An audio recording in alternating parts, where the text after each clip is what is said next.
الحمد للہ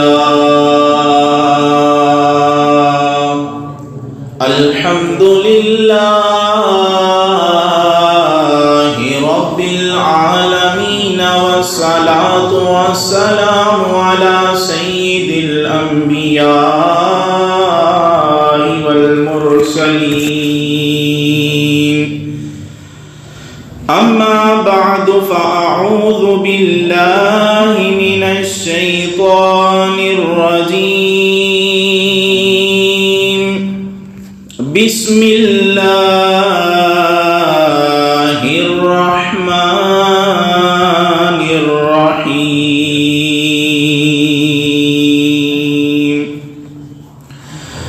قال اللہ تبارک و تعالی فی القرآن المجید وَإِذَا سَأَلَكَ عِبَادِي عَنِّي فَإِنِّي قَرِيبٌ أُجِيبُ دَعْوَةَ الدَّاعِ إِذَا دَعَانِ فَلْيَسْتَجِيبُوا لِي وَلْيُؤْمِنُوا بِي لَعَلَّهُمْ يَرْشُدُونَ إِنَّ اللَّهَ يصلون على النبي يا أيها الذين آمنوا صلوا عليه وسلموا تسليما اللهم صل على سيدنا ومولانا محمد وعلى آل سيدنا ومولانا محمد وبارك وسلم وصل عليه الصلاة والسلام عليك يا سيدي يا رسول الله الصلاة والسلام عليك يا سيدي يا حبيب الله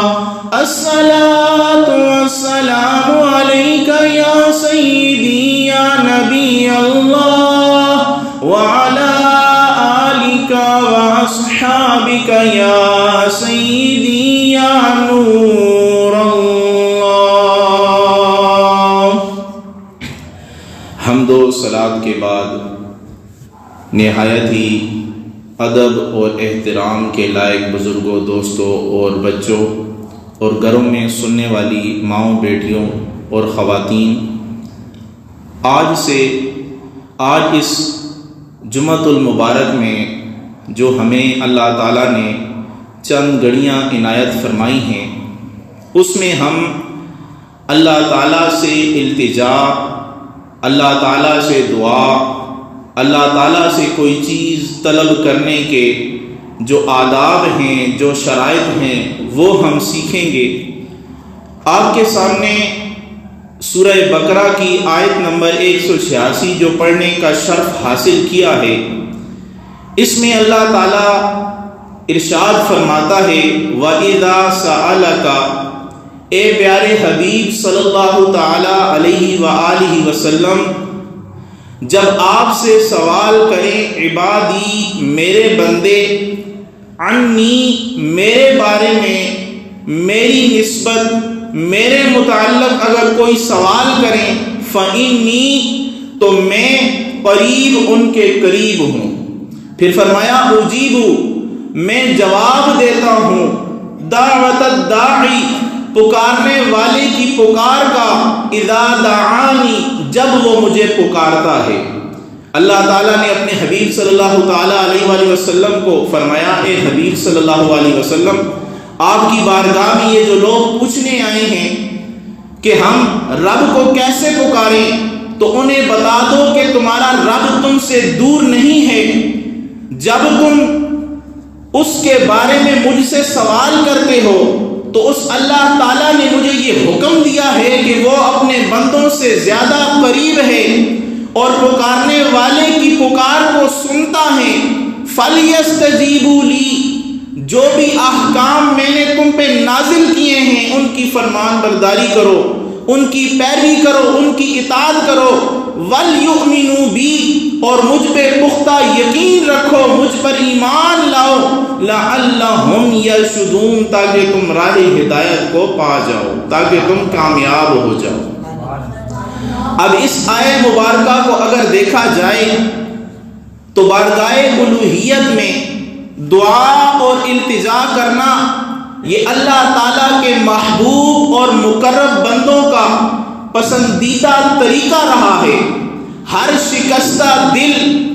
ہر وہ شخص کے جس کا دل ٹوٹ جاتا ہے، جس کے لیے سارے دروازے بند ہو جاتے ہیں، ایک ایسا در بھی موجود ہے، ایک ایسی بارگاہ بھی موجود ہے کہ جس کے دروازے ہی نہیں ہیں، جو کبھی بند ہی نہیں ہوتا۔ صرف یہی نہیں، وہ ہستی ایسی ہے جس کو اونگ بھی نہیں آتی، جس کو نیند بھی نہیں آتی، وہ ہر پست و بالا آواز کو سن سکتا ہے۔ صرف یہی نہیں، سیاہ رات میں سیاہ پہاڑ پہ جو سیاہ چینٹی چلتی ہے، اس کے پاؤں کے جو نشانات اس سیاہ پتھر پہ بنتے ہیں، ان سیاہ پتھر پر بننے والے نشانات کو بھی جانتا ہے اور اس کی آہٹ کو بھی سن لیتا ہے۔ جب ایک حشرات الارض کی آواز سنتا ہے تو اشرف المخلوقات انسان کی آواز کو وہ کیوں نہیں سنے گا؟ اس وجہ سے اس نے اپنے حبیب کے ذریعے سے اپنے لوگوں تک یہ پیغام پہنچایا، اے لوگوں سن لو، میں تم سے دور نہیں ہوں، غافل نہ ہو جانا، اگر تم مجھے پکارو گے تو میں تمہاری پکار سنوں گا، میں تمہاری شہرگ سے بھی زیادہ قریب ہوں۔ صرف یہی نہیں، لیکن بتا دیا میں تمہاری دعا سنوں گا، تو اس کی چند شرائط بھی ہیں۔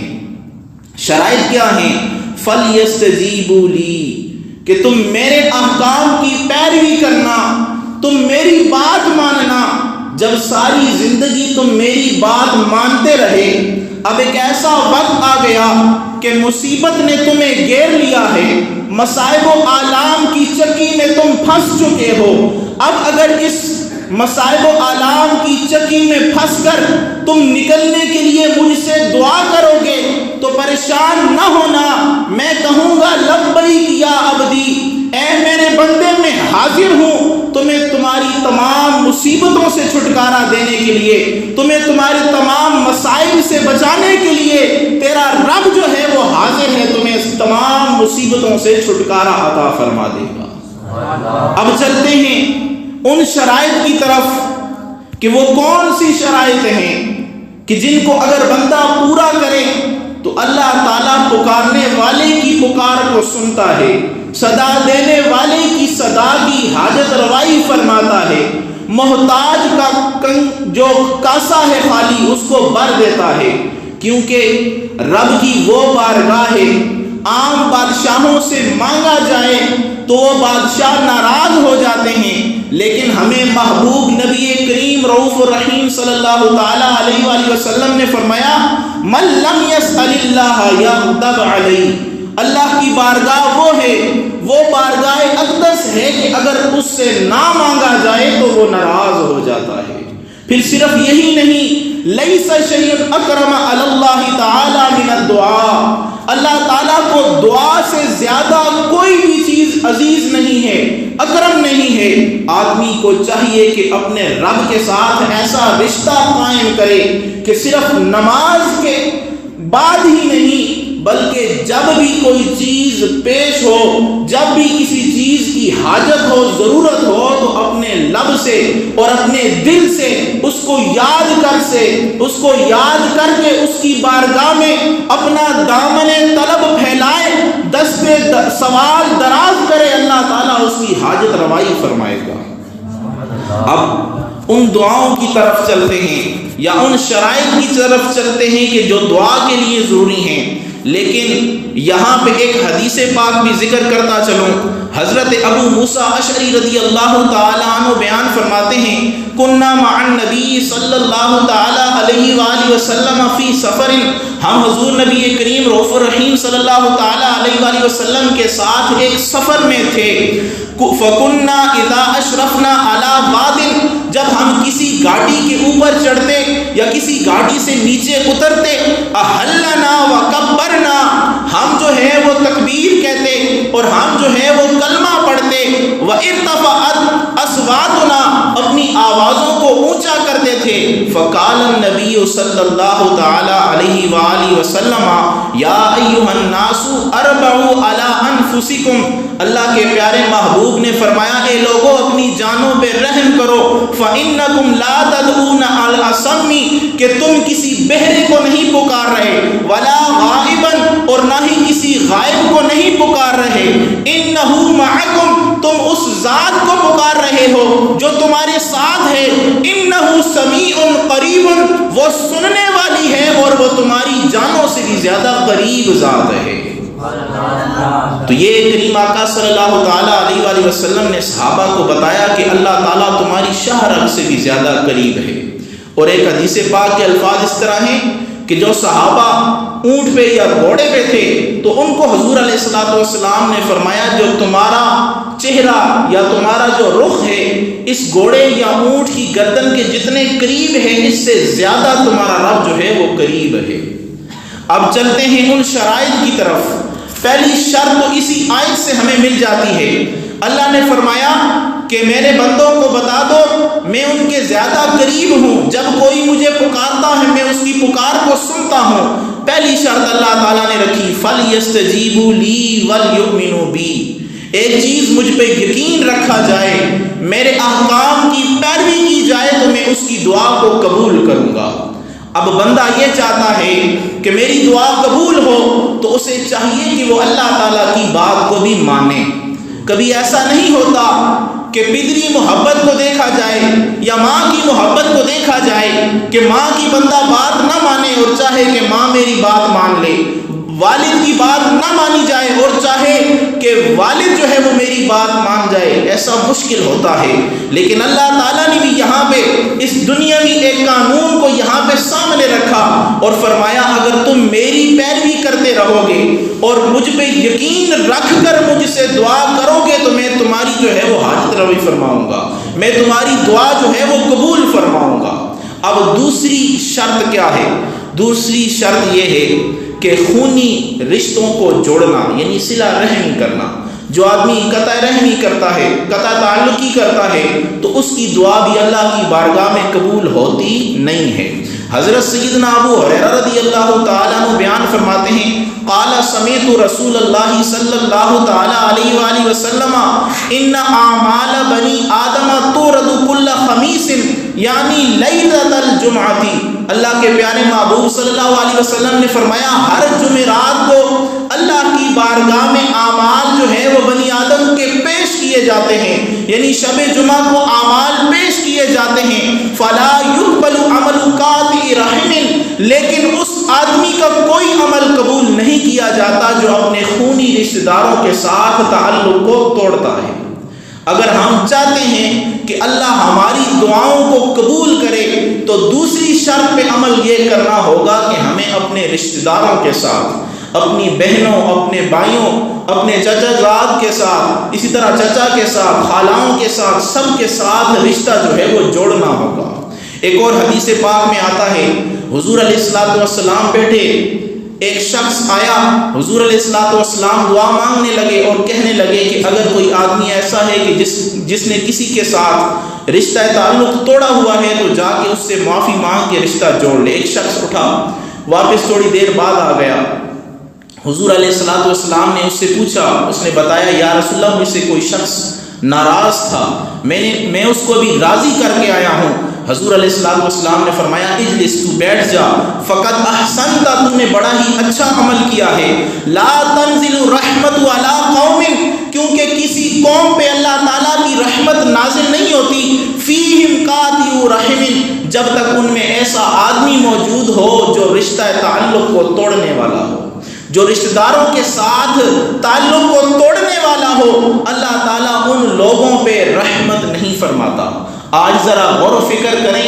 ہمارے گھروں میں، ہمارے کاروبار میں، ہمارے رزق میں برکتیں کیوں نہیں ہیں، رحمتیں کیوں نہیں ہیں؟ وجہ یہ ہے ہم نیک اعمال تو کرتے ہیں، بڑے کام کرتے ہیں، لیکن رشتہ تعلق جو اپنے رشتہ داروں کے ساتھ ہے وہ استوار نہیں رکھتے بلکہ وہ توڑ دیتے ہیں۔ اور کریم آقا صلی اللہ تعالیٰ علیہ وآلہ وسلم نے ایک اور جگہ ارشاد فرمایا، الادب المفرد، امام بخاری رحمۃ اللہ تعالیٰ علیہ کی کتاب میں یہ حدیث پاک موجود ہے، ان الرحمت لا تنزل علی قوم فیہم قاطع رحم، اللہ تعالیٰ اس قوم پہ کبھی بھی رحمت کا می نہیں برساتا، ان پہ رحمت نہیں فرماتا جن میں ایسے لوگ موجود ہوں جو رشتہ داروں کے ساتھ تعلق کو توڑتے ہوں۔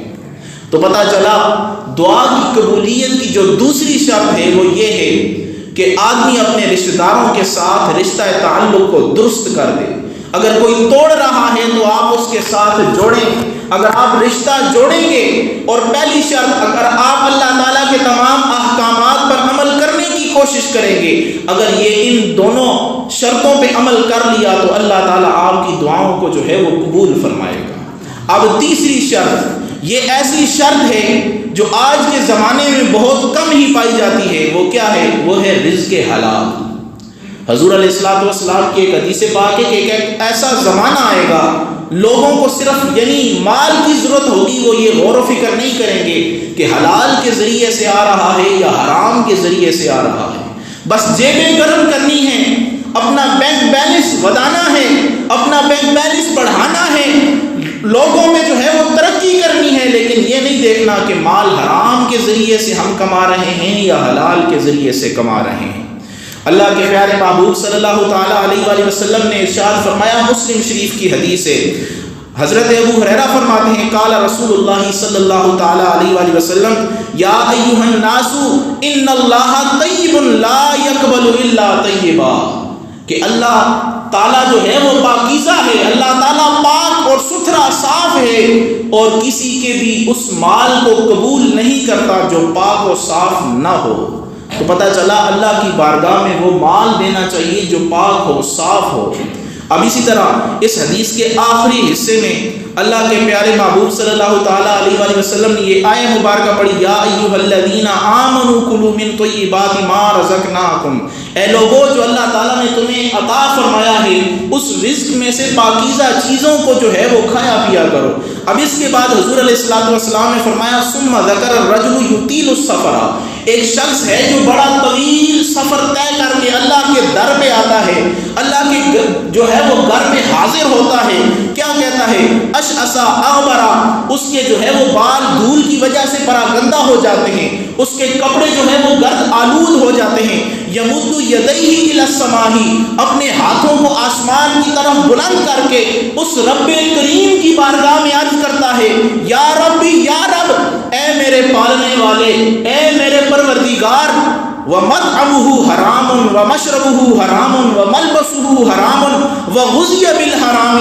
اس کا کھانا پینا یہ سارا کا سارا حرام ہے، اس کا پہنا ہوا سارا کا سارا حرام ہے، اس نے جو غذا استعمال کی وہ ساری کی ساری حرام ہے۔ تو اللہ کے پیارے حبیب نے فرمایا، فَأَنَّا يُسْتَجَابُ لِذَلِكَ، ایسے آدمی کی دعا کیوں قبول کی جائے گی جو اتنا سفر بھی طے کر کے آیا، اللہ کی بارگاہ میں آ کر اپنے ہاتھوں کو بھی پھیلا رہا ہے، لیکن اس کا پہننا حرام ہے، اس کا پینا حرام ہے اور اس کی غذا وہ بھی حرام ہے۔ اب اللہ کی بارگاہ میں جب دعا کرتا ہے تو اس کی دعا قابل قبول نہیں ہوتی، کیوں؟ اس کا سارا جو ہے وہ حرام کا ذریعہ ہے، اس کا مال جو ہے وہ حرام والا ہے۔ اگر ہم چاہتے ہیں ہماری دعائیں قبول ہوں تو ہمیں چاہیے کہ اپنے رزق کو جو ہے وہ حلال کا ذریعہ بنا لیں، اپنی آمدنی دیکھیں کہ وہ حلال ہے یا حرام، اس میں غور و فکر کریں کہ وہ کس ذریعے سے ہم کما رہے ہیں۔ سیدنا صدیق اکبر رضی اللہ تعالیٰ عنہ کی بارگاہ میں ایک غلام نے کوئی چیزیں پیش کی، آپ نے کھانا شروع کیا تو اس غلام نے بتایا کہ یہ فلاں کاہن کی ہیں، اور کاہن جو ہیں کبھی جھوٹ بولتے ہیں، کبھی سچ بولتے ہیں، کبھی لوگوں کو جو ہے وہ لوٹنے کے طرح طرح کے طریقے بہانے لگاتے ہیں۔ سیدنا صدیق اکبر نے اپنی شہادت والی انگلی گلے میں ڈال کر اس چیز کو باہر پھینک دیا کہ اس میں جو ہے وہ حلال و حرام کا شبہ ہے، میں اس وجہ سے اس سے بچ رہا ہوں۔ اور آج ہم کیا کرتے ہیں؟ ایسے کاروبار میں اپنا مال لگاتے ہیں جہاں پہ 100% ہمیں یقین ہوتا ہے کہ یہاں سے مال جو ہمیں حاصل ہوگا وہ سود ہوگا، وہ جائز نہیں ہوگا۔ تو یاد رکھیں ایسے شخص کو اللہ تعالیٰ کبھی بھی اپنی بارگاہ میں قبول نہیں فرماتا۔ اور ایسے شخص کی کبھی بھی دعا وہ اللہ کی بارگاہ میں قبول نہیں ہوتی۔ ایک دفعہ حضور علیہ الصلوۃ والسلام بیٹھے ہوئے تھے مجلس میں اور ایک آیت مبارکہ تلاوت کی۔ حضرت سیدنا سعد بن ابی وقاص رضی اللہ تعالیٰ عنہ کھڑے ہوئے عرض کرنے لگے، یا رسول اللہ صلی اللہ تعالیٰ علیہ وآلہ وسلم ادعو اللہ ان یجعلنی مستجاب الدعوہ، یا رب العالمین اے رسول اللہ صلی اللہ علیہ وسلم اللہ کی بارگاہ میں میرے لیے یہ دعا فرمائیں، اللہ تعالیٰ مجھے مستجاب الدعوات بنا دے، یعنی جب بھی میں ہاتھ پھیلاؤں اللہ میری دعا کو قبول فرما لے۔ اللہ کے محبوب نے فرمایا ادب مطعمک، اپنے کھانے کو حلال کر لے، تکن مستجاب الدعوات، تو اللہ تعالیٰ تجھے مستجاب الدعوات بنا لے گا۔ آج ہمارا نظریہ کیا بن چکا ہے کہ ہماری بخشش غوث پاک کریں گے، ہماری بخشش دادا صاحب کریں گے، ہماری بخشش فلاں پیر صاحب کریں گے۔ یاد رکھیں کہ جو قرآن نے ہمیں اصول دیا ہے، جو اللہ کے حبیب نے ہمیں اصول بتایا ہے، ساری زندگی اگر ہم حرام کماتے جائیں، غوث پاک کے قدموں میں بیٹھ کے اگر ہم ساری زندگی چلا بھی کاٹتے رہیں، تب بھی ہماری بخشش ممکن نہیں ہے۔ اللہ کے محبوب نے جو ہمیں طریقہ بتایا ہے، جو ہمیں اصول بتائے ہیں، جو ہمیں قاعدے بتائے ہیں، اگر ہم ان کو چھوڑ کر اپنی ترجیحات کا مرکز اگر تبدیل کر لیں گے، خدا گواہ ہے، اللہ کے پیارے محبوب کے فرامین گواہ ہیں، اس بندے کی بخشش ہونے والی نہیں ہے، اسے جہنم میں ڈالا جائے گا۔ صرف یہی نہیں، یہ تو صرف تیسری شرط بیان کی ہے، اب چوتھی شرط بھی آپ کے سامنے بیان کروں کہ جس دل میں غفلت ہو، یعنی غافل دل والے شخص کی بھی اللہ کی بارگاہ میں دعا قبول نہیں ہوتی۔ روایت عن ابی ہریرہ رضی اللہ تعالی عنہ قال قال رسول اللہ صلی اللہ تعالی علیہ وآلہ وسلم ادعوا اللہ وانتم موقنون بالاجابہ، اللہ کے پیارے حبیب نے فرمایا اللہ کی بارگاہ میں جب دعا کیا کرو پوری یقین کے ساتھ دعا کیا کرو کہ اللہ میری دعا کو قبول فرمائے گا۔ وَاعْلَمُوا أَنَّ اللَّهَ لَا يَسْتَجِيبُ دُعَاءً مِّن قَلْبٍ غَافِلٍ لَاهٍ، اللہ کے حبیب نے فرمایا اس دعا کی قبولیت اللہ کی بارگاہ میں نہیں ہے جو غافل دل سے نکلتی ہے۔ غافل دل کون سا ہے؟ ابو القاسم عبد الکریم قشیری رحمۃ اللہ تعالی علیہ کی کتاب رسالہ قشیریہ سے ایک حوالہ حضرت سیدنا موسیٰ کریم جو ہے وہ کلیم اللہ کا بیان کرتا چلوں سلام اللہ علیہ۔ آپ بیان فرماتے ہیں ایک دفعہ میں جنگل میں گیا، ایک شخص بڑی رو کے ریاضاری کے ساتھ آنکھوں میں آنسو آ رہے ہیں، اللہ کی بارگاہ میں دعائیں کر رہا ہے۔ اللہ کی بارگاہ میں حضرت موسیٰ علیہ السلام نے پوچھا یا رب کریم اس کی دعا قبول ہو رہی ہے یا نہیں؟ اللہ نے فرمایا یہ غافل دل کے ساتھ دعا کر رہا ہے، اس کی آنکھوں کو نہ دیکھو کہ آنسو آ رہے ہیں، اس کی دعا کو نہ دیکھو کہ ہاتھ جو ہے اس کے بلند ہیں، اس کے الفاظ کو نہ دیکھو کہ بڑی تواضع اور عاجزی کے ساتھ مانگ رہا ہے، اس کے دل کو دیکھو، اس کا دل جو ہے وہ اپنی بکریوں کی ریوڑ کی طرف مشغول ہے، اس کی دعا میں قبول نہیں کرتا۔ اسی وجہ سے اللہ کے محبوب نے فرمایا قلب غافل لاہن، جو بے پرواہ دل ہے، جو اللہ کی یاد میں نہیں ہے، وہ جب آدمی اللہ کی بارگاہ میں دعا کرتا ہے اس کی دعا قابل قبول نہیں ہے۔ اگر دعاؤں کو قبولیت کا مرکز دینا ہے تو پہلی شرط اللہ کے احکامات کی پیروی، دوسری شرط یہ ہے کہ آدمی جو ہے وہ اپنے رشتہ داروں کے ساتھ رشتہ تعلق جوڑے، تیسری شرط یہ ہے کہ اپنے رزق کو حلال کرے، چوتھی شرط یہ ہے کہ اللہ کی بارگاہ میں دل بھی حاضر ہو، زبان بھی حاضر ہو اور ساری چیز حاضر ہو۔ اس کے علاوہ پانچویں شرط یہ ہے کہ دعا میں جلدی نہ کرے، کیونکہ اللہ کے حبیب نے فرمایا یستجاب لأحدکم ما لم یعجل، تم سب کی دعائیں قبول کی جاتی ہیں اس کی بارگاہ میں جب تک وہ جلدی نہیں کرتا۔ صحابہ نے پوچھا یا رسول اللہ جلدی کیا ہے؟ اللہ کے حبیب نے فرمایا دعوت ربی فلم یستجب لی، جب بندہ یہ کہتا ہے میں نے تو رب کی بارگاہ میں بڑی دعائیں کی ہیں ابھی تک قبول نہیں ہوئی، تو ایسا کہنا یہ جلدی ہے، بلکہ صبر کرے۔ صبر کیا ہے؟ آئے میں آپ کو ایک نبی کی بارگاہ میں لے کے چلتا ہوں کہ انہوں نے کتنے سال اللہ کی بارگاہ میں دعا کر کے صبر کیا۔ حضرت موسیٰ اور ہارون علیہ السلام، آپ کی یہ دعا جو ہے وہ قرآن میں ذکر ہے، یونس سورت ہے، اللہ نے فرمایا کہ ان دونوں نے جب اللہ کی بارگاہ میں دعا کی قال قد اجیبت دعوتکما فاستقیما، اللہ نے فرمایا تم دونوں کی دعائیں قبول ہو چکی ہیں، اب تم ثابت قدم رہو، اب تم صبر کرو۔ اور ان کی امت جو ہے وہ ہر روز صبح اٹھ کے دیکھتی تھی کہ اب جو ہے یہ فرعون ہلاک ہوا ہے یا نہیں ہوا۔ تفسیر خازن اور دیگر تفاسیر میں موجود ہے 40 سال کا عرصہ گزر چکا، اور جو حضرت موسیٰ علیہ السلام اور ہارون علیہ السلام نے دعا کی تھی وہ 40 سال بعد دعا قبول ہوئی۔ ہم کیا کر چاہتے ہیں؟ ہاتھ اٹھائے، ابھی ہاتھ چہروں پہ ابھی پھیرے نہیں اور ہماری دعا قبول ہو جائے۔ ہم اتنے بڑے کہاں ہیں اللہ کی بارگاہ میں؟ ہم اتنے مقرب کہاں ہیں اللہ کی بارگاہ میں؟ ہمارا رزق حلال نہیں ہے، اپنے رشتہ داروں کے ساتھ جو ہے وہ ہمارا رشتہ تعلق درست نہیں ہے، اس کے علاوہ ہمارا دل جو ہے وہ اللہ کی یاد سے غافل رہتا ہے، اور ہم چاہتے یہ ہیں کہ دعا کریں اور زبان سے الفاظ نکلتے جائیں اور اللہ قبول کرتا رہے۔ ایسا نہیں ہوتا۔ اللہ کے نیک بندے، اللہ کے نبی نے جب دعا کی تو 40 سال صبر کیا، پتہ چلا صبر بھی ضروری ہے۔ اور اس کے علاوہ اور بھی بہت سارے دعاؤں کے بارے میں احادیثیں موجود ہیں۔ یہاں پہ صرف آخر میں وقت بھی مختصر ہے، بس 1-2 حدیثیں بیان کرتا چلوں۔ اللہ تعالیٰ نے حدیث قدسی ہے، اللہ کے پیارے محبوب صلی اللہ تعالیٰ علیہ وآلہ وسلم نے فرمایا، یہ حدیث پاک جو ہے وہ مسلم میں بھی موجود ہے، بخاری شریف میں موجود ہے، کہ جب رات کا پہلا یا آخری حصہ آتا ہے اللہ تعالیٰ اپنی شان کے مطابق آسمان دنیا پہ تشریف لاتا ہے، اور کیا فرماتا ہے؟ من ذا الذی، فرماتا ہے انا الملک، میں بادشاہ ہوں، من ذا الذی یدعونی فاستجیب لہ، کون ہے جو مجھ سے دعا کرے میں اس کی دعا قبول کروں۔ پھر فرماتا ہے من ذا الذی یسألنی فأوتیہ، کون ہے جو مجھ سے سوال کرے میں اس کی سوال کو جو ہے وہ پورا کروں۔ من ذا الذی یستغفرنی فاغفر لہ، کون ہے جو مجھ سے اپنے گناہوں کی بخشش طلب کرے میں اس کے گناہوں کو جو ہے وہ دھو دوں۔ فلا یزال کذالک حتی یضیء الفجر، جب تک فجر طلوع نہیں ہوتی اللہ تعالیٰ کا یہ اعلان جاری رہتا ہے۔ ہم غافل سوئے رہتے ہیں، وہ ذات جو کبھی سوتی نہیں، جسے کبھی اونگ نہیں آتی، جسے نیند نہیں آتی، وہ تو پکار پکار کر آسمان دنیا پہ اپنی شان کے مطابق تشریف لا کر یہ اعلان کر رہی ہوتی ہے کہ ہے کوئی مجھ سے مانگنے والا، ہے کوئی مجھ سے رزق حلال طلب کرنے والا، ہے کوئی مجھ سے اپنے گناہوں کی معافی مانگنے والا، آؤ میرے در پہ، آؤ مجھ سے مانگو، مجھ سے مانگو، میں سب سے بڑا بادشاہ ہوں، میں تمہیں نہ دوں پھر تم جا کے در در پہ یہ میرے ترانے نہ گانا، پھر تم کہنا کہ میں نے رب کی بارگاہ میں دستے سوال دراز کیا تھا اس نے پورا نہیں کیا۔ لیکن طلب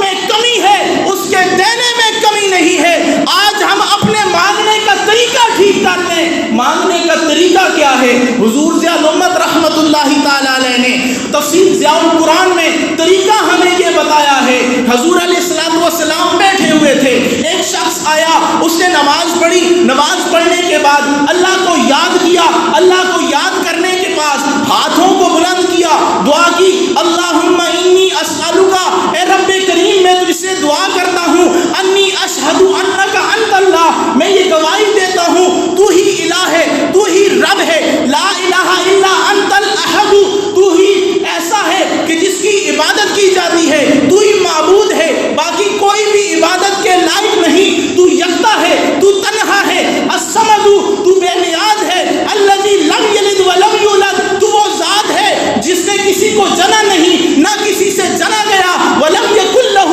کفوا احد، تیرا برابر کوئی نہیں، تیرا ہمسر کوئی نہیں۔ اللہ کے محبوب نے فرمایا جب اس شخص نے اپنی دعا میں ان کلمات کو پکارا، حضور علیہ السلام نے فرمایا سألت اللہ باسم الذی اذا سئل به آتا فاذا دعی به اجابا، اللہ کی قسم اس نے ان الفاظ کے ساتھ رب کی بارگاہ میں یہ دعا کی ہے کہ اللہ تعالیٰ اسے عطا فرمائے گا، اس کی دعا کو قبول فرمائے گا۔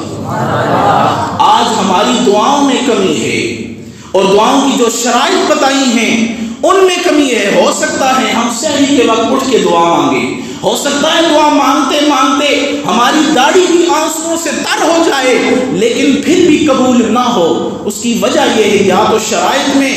جو ہے وہ کمی ہے، یا پھر جو دعا کی 3 صورتیں ہیں وہ ہمیں معلوم نہیں ہیں۔ مختصر بیان کر دوں، حضور علیہ السلام نے فرمایا جب کوئی مسلمان دعا کرتا ہے اور وہ دعا ایسی ہو جو گناہ والی بھی نہ ہو، اور وہ آدمی قطع تعلقی کرنے والا بھی نہ ہو، تو پہلی چیز اما ان تعجل لہ دعویٰ، کہ اس کی دعا کو اللہ تعالیٰ مؤخر کر دیتا ہے۔ پہلی چیز یہ ہے کہ یا تو اس کی دعا قبول ہو جاتی ہے، دوسری چیز یہ ہے کہ یا آخرت میں اس کے لیے ذخیرہ ہو جاتا ہے، قیامت کے دن جائے گا جب اپنی دعاؤں کو دیکھے گا تمنا کرے گا کاش دنیا میں میری ایک دعا بھی قبول نہ ہوتی، آج سارا اجر مل جاتا۔ اور تیسری چیز یہ ہے کہ اس کی دعا جو ہے وہ اس طرح پھیر دی جائے گی کہ اس کے نصیب میں کوئی اگر گناہ تھا تو اس کو ہٹا دیا جائے گا اور اس کی دعا جو ہے وہ قبول کی جائے گی۔ صحابہ نے کہا یا رسول اللہ ہم تو پھر اللہ کی بارگاہ میں کثرت سے دعا کیا کریں گے۔ اللہ کے محبوب صلی اللہ تعالیٰ علیہ وآلہ وسلم نے فرمایا وہ کثرت کے ساتھ قبول کرنے والا ہے۔ اس کے بعد دعا کے صرف آداب بخاری مسلم اور دیگر احادیث سے موجود ہیں کہ حضور علیہ الصلوۃ والسلام ہر فرض نماز کے بعد دعا مانگا کرتے تھے، ہاتھوں کو بلند کر کے دعا مانگا کرتے تھے۔ دعا مانگنے کے بعد حضرت عبداللہ بن عمر کی حدیث پاک ہے اپنے ہاتھوں کو چہرے پہ ملا کرتے تھے۔ تو یہ ساری جتنے بھی طریقے دعا کے ہیں اگر ان کو ملحوظ خاطر رکھا جائے تو اللہ تعالیٰ دعاؤں کو قبول بھی فرمائے گا اور ہماری جو تمنا ہے یا ہماری جو محتاجی ہے اس کو بھی پورا فرمائے گا۔ اللہ سے دعا ہے اللہ تعالیٰ ہم سب کو دعا کے آداب سمجھنے کی اور اس طرح دعاؤں کو مانگنے کی توفیق عطا فرمائے۔ وما علیہ الا البلاغ۔